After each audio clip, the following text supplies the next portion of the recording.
Hello students, कैसे हैं सब। तो आज हम शुरू करने वाले हैं part 2 of the chapter 3 of economics, जिसका नाम है मनी एंड क्रेडिट। पहले पार्ट में बच्चों हमने क्या किया था, हमने मनी के बारे में जाना था।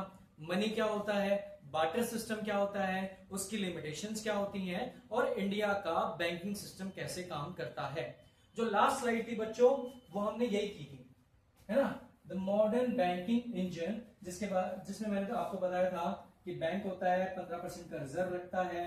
अगर आपके पास एक्स्ट्रा मनी है, क्या है, अगर आपके पास एक्स्ट्रा मनी है उसको आप बैंक में डिपॉजिट कराते हैं।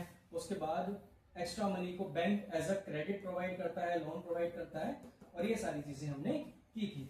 अब क्या है बच्चों, अब हम आगे चलते हैं और नेक्स्ट टॉपिक्स में देखते हैं क्या होगा। आइए चलते हैं।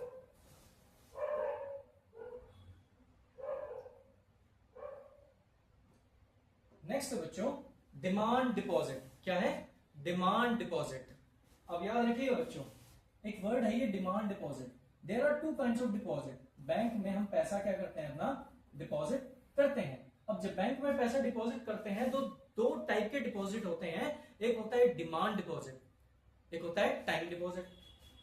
अब जो डिमांड डिपॉजिट होता है बच्चों, डिमांड डिपॉजिट, इसका मतलब ये है कि आपने क्या किया, आपने पैसा अपना सरप्लस जो था वो ऐड कर दिया, वो बैंक को दे दिया। अब जब जब आपको रिक्वायरमेंट होगी, आप क्या करते हैं, गूगल पे से पे कर देते हैं या एटीएम से पैसा निकाल लेते हैं। तो क्या कर सकते हैं, जब जब आपको रिक्वायरमेंट होगी, आपकी डिमांड होगी, आप क्या कर सकते हो, आप अपने डिपॉजिट से पैसा विड्रॉ कर सकते हो, जब आप चाहो कर सकते हो। ये होता है बच्चों करंट अकाउंट में। क्या होता है, करंट अकाउंट एक होता है, उसमें क्या होता है, उसमें कोई इंटरेस्ट नहीं मिलता आपको। और डिमांड डिपॉजिट होता है कि जब चाहे आप डिमांड, अपनी डिमांड के अकॉर्डिंग क्या कर सकते हैं, पैसा विड्रॉ कर सकते हैं। सारा पैसा नहीं, कुछ पैसा आप अपना विड्रॉ कर सकते हैं according to your needs and demands. ठीक है बच्चों, ये लिखा हुआ है, मिस्टर सलीम ओज Prem Kumar ₹57,000 by issuing a paper instruction, money transfer digital between accounts, zero physical cash changes hands, demand deposit share the essential characteristics of money। अब ये समझिए, अब क्या है बच्चों, चेक है। क्या है, चेक फैसिलिटी होती है। क्या होती है, चेक फैसिलिटी। अब मान लीजिए, चेक फैसिलिटी एक पेपर करेंसी काइंड ऑफ चीजें हैं जो गारंटी करती है। मान लीजिए कोई बोरोवर है जिसने किसी से पैसा लिया है, अब उसको रीपे करना है। वो क्या करेगा, वो अपने नाम का चेक देगा अपना साइन करके, और क्या किसको हैंड ओवर कर देगा, जो क्रेडिटर है, जिसने क्या दिया है, पैसा उधार दिया था, और उसको बोलेगा कि आप इसको बैंक में जाकर जमा करा दीजिए और मेरे अकाउंट से आपके अकाउंट में पैसे ट्रांसफर हो जाएंगे। जो चेक फैसिलिटी है बच्चों, जो चेक फैसिलिटी है, उसमें कैश ट्रांसफर डायरेक्टली नहीं होता। एक बोरोवर अपना चेक काट कर क्रेडिटर को दे रहा है कि मैंने आपसे जो पैसे लिए थे, आप बैंक में जाइए, इसको जमा करा दीजिए, आपके अकाउंट में अपने आप पैसे आ जाएंगे। ठीक है बच्चों, तो ये होती है चेक फैसिलिटी। ठीक है, ये चेक का फोटो है, उसमें पेई आइडेंटिफायर है, कौन पे कर रहा है, कितना पैसा है, ठीक है, किसको पे करना है, 57,000, ये सारा चीजें होती हैं। ठीक है, अब आते हैं नेक्स्ट स्लाइड पे। अब है 4 पिलर्स ऑफ क्रेडिट। ये देखते हैं आज, ये बड़ा इंटरेस्टिंग रहने वाला है कि क्रेडिट के 4 पिलर्स होते हैं। कोई भी कहीं से पैसा उधार लेता है या लोन लेता है बैंक से, उसके 4 बड़े पिलर्स होते हैं बच्चों। First pillar is interest rate, second is collateral, third is documentation, fourth is mode of repayment. आपने बैंक से क्रेडिट लिया, लोन लिया, अब क्या है, what things are required, terms and conditions क्या होती हैं किसी भी क्रेडिट की। तो टर्म्स एंड कंडीशंस में इसका टॉपिक का नाम है terms of credit.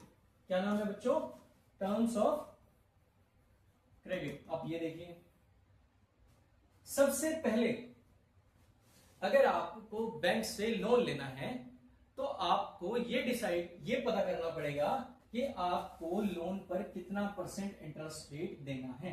The cost of borrowing capital over time, कि मान लीजिए आपने 10 साल के लिए 5 लाख रुपए का लोन लिया है और उसमें आपको क्या करना पड़ेगा, वो जो प्रिंसिपल अमाउंट है वो तो पे करनी ही है बच्चों, लेकिन साथ में कुछ एक्स्ट्रा मनी भी आपको देना पड़ेगा और वही होता है इंटरेस्ट रेट। आपने मैथ्स में भी पढ़ा होगा, है ना, प्रिंसिपल, इंटरेस्ट रेट, टाइम और ये सारी चीजें होती हैं।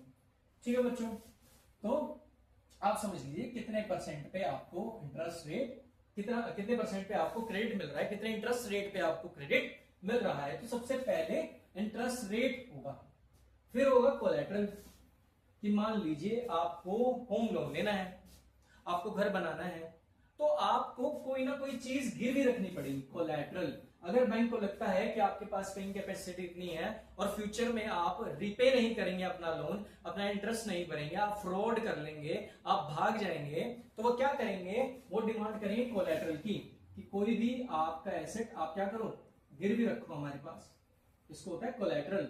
An asset guaranteeing the loan the lenders fall back. इसका मतलब ये है कि मान लीजिए आपने जमीन ले ली है और आपको घर के लिए लोन लेना है, तो बैंक आपसे जमीन के कागज अपने पास रखवा लेगा कि भाई आज से 10 साल 15 साल में आप अपना इंटरेस्ट रेट पे करेंगे, अपना क्रेडिट पे करेंगे, धीरे धीरे धीरे धीरे मंथली आपकी इंस्टॉलमेंट जाएंगी, और जैसे ही आपके 15 साल पूरे हो जाएंगे वो जो लैंड के कागज है बच्चों वो वापस से आपको मिल जाएंगे। तो ये एक सिक्योरिटी की तरह होता है बैंक के पास, जो ये इंश्योर करता है कि भाई गारंटीली हमारे पास पैसा हमारा वापस आ जाएगा। ठीक है बच्चों, तो कोलैटरल में लैंड हो सकता है, व्हीकल हो सकता है, डिपॉजिट हो सकता है, गोल्ड हो सकता है और अदर चीजें हो सकती हैं। थर्ड है डॉक्यूमेंटेशन। बैंक अलग अलग डॉक्यूमेंट्स की डिमांड करता है ये जानने के लिए कि आप एम्प्लॉयड हैं या नहीं है, आपकी सैलरी कितनी है, आपके रिकॉर्ड कितने हैं, कि भाई आपने पहले कोई लोन लिया है नहीं लिया है, आपने टाइम पे उसको रिपे किया नहीं किया, या आपने अपनी ईएमआईज नहीं भरी है, या आपने उसको जंप कर दिया है, आपने पे ही नहीं किया, तो इसका रिकॉर्ड भी चेक किया जाता है। सिबिल स्कोर होता है बच्चों एक, जो आपका क्रेडिट स्कोर होता है, पता चलता है उससे कि भाई बंदे ने कितनी बार लोन लिया है, कितनी ईएमआईज पे क्या क्या सामान लिया है और देखा है। और वेरीफाइड आइडेंटिटी, आपका आधार कार्ड, आपका पैन कार्ड और बाकी सारी इंफॉर्मेशन डॉक्यूमेंटेशन के थ्रू होती है। फोर्थ बच्चों मोड ऑफ रीपेमेंट।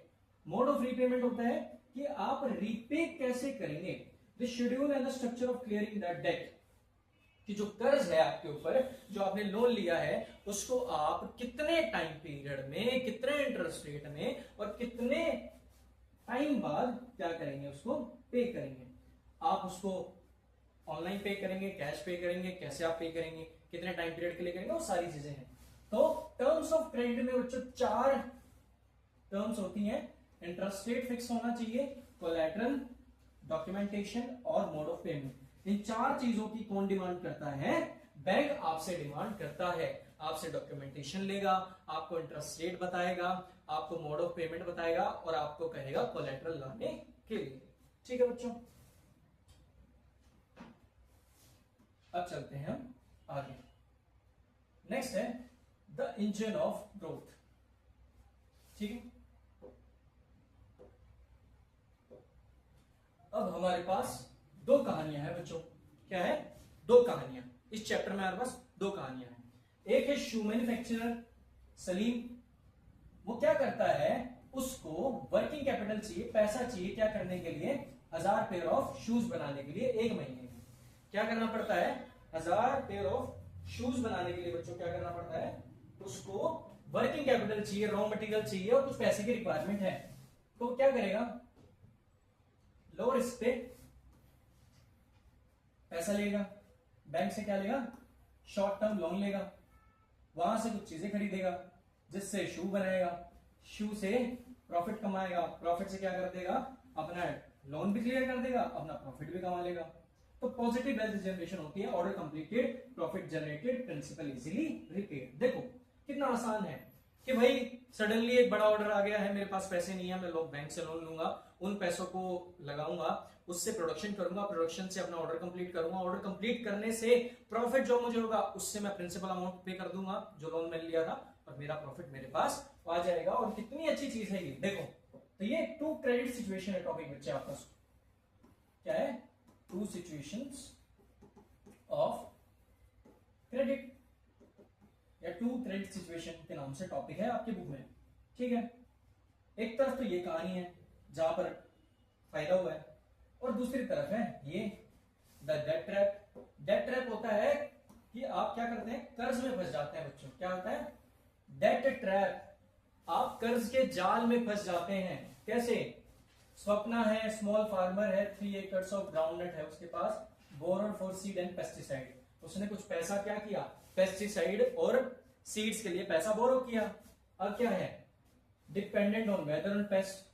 अब वो अच्छी प्रोडक्शन के लिए किस पे डिपेंड कर रही है, अच्छा वेदर हो और पेस्ट उसकी फसल को खराब ना करें।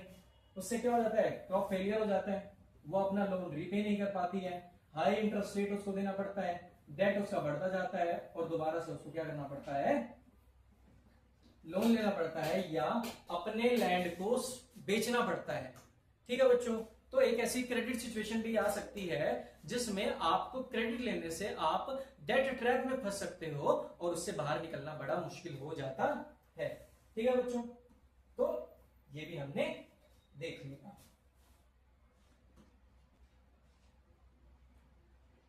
अब है, पहले हमने क्या था, टर्म्स ऑफ क्रेडिट। क्या है बच्चों, टर्म्स ऑफ क्रेडिट। अब हम कर रहे हैं सोर्सेज ऑफ क्रेडिट, कि कहां कहां से हम क्रेडिट ले सकते हैं। ठीक है, तो सबसे पहले है द फॉर्मल सेक्टर और the informal sector, the credit ecosystem. सबसे पहले फॉर्मल सेक्टर में आपको कौन प्रोवाइड करेगा credit, banks and cooperatives provide करेंगे। इनफॉर्मल सेक्टर्स में मनी लेंडर्स, ट्रेडर्स, एम्प्लॉयर्स, आपके फ्रेंड्स हो सकते हैं, इसमें और ऐड कर लेते हैं, आपके रिलेटिव्स हो सकते हैं, ये सारी चीजें।